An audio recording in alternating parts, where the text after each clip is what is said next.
Hello, it's Angela from Create for Living. Very excited to study the Word of the Lord with you today, finding Jesus in the Old Testament. And we're going to begin by looking in the New Testament at Acts 4. In Acts 4, Peter is called before the leaders of the time, the council, and they're questioning him regarding the things that he's doing. And Peter, this is verse 8, filled with the Holy Spirit, said to them, "Rulers and people and elders, if we are being examined today concerning a good deed done to a crippled man, by what means this man has been healed, let it be known to all of you and to all the people of Israel that by the name of Jesus Christ of Nazareth, whom you crucified, whom God raised from the dead, by him this man is standing before you well." Verse 11, this is our key verse. "This Jesus is the stone that was rejected by you, the builders, which has become the cornerstone. And there is salvation in no one else, and there is no other name under heaven given among men by which we must be saved." So Peter and John boldly are declaring the truth and quoting Psalm 118. So we're going to go back to Psalm 118, and you can see this is where I'm busy Bible journaling today. I've done a background with browns and some gold mixed in, so my undercoat and acrylics, and I'm highlighting the key verse in Psalm 118 verse 22.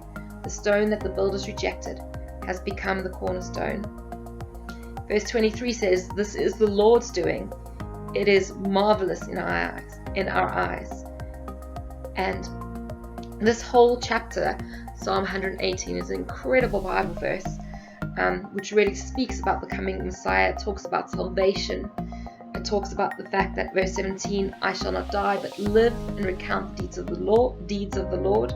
So it's well worth reading the whole chapter and seeing how Jesus fulfilled this Old Testament prophecy, how he is the chief cornerstone. Just to refer to the Bible journaling art that I'm doing today, this outline I'm using is from a template that I found, and I will link that below so that you can get that download as well, so that you can use that in your Bible journaling. Now, this is not the only place that Jesus is referred to as the cornerstone. We also read in Matthew 21 and in Luke 20 and in Mark as well. Let me just get that verse for you, just flicking through my Bible. And in Mark 12 verse 10, we also read about Jesus being the cornerstone, the stone that the builders rejected.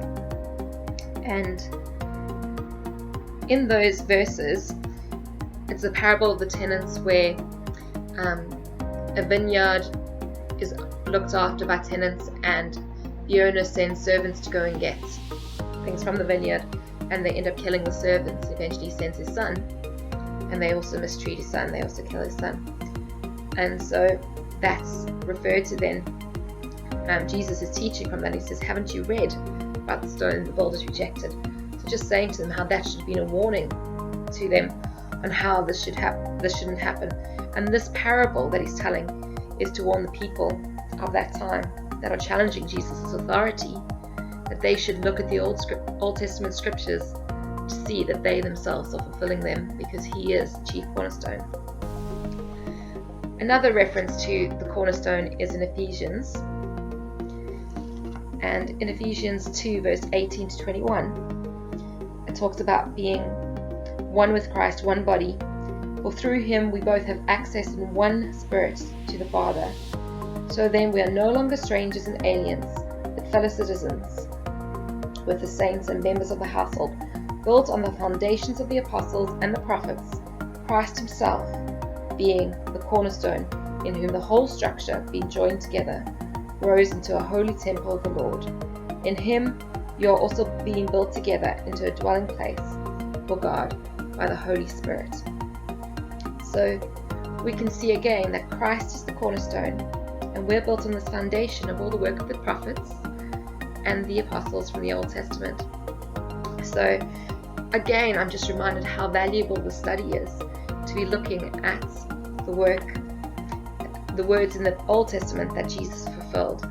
And so I finished the picture there. You can see I've written Jesus, Cornerstone in gold. I've painted the cross, the cornerstone, which is an artistic interpretation, in gold. And I've written all the scripture references from today in the bricks around the building as a reminder. I pray that you'll have a wonderful time as you study God's Word, and thank you for joining me. All right, be blessed. Bye.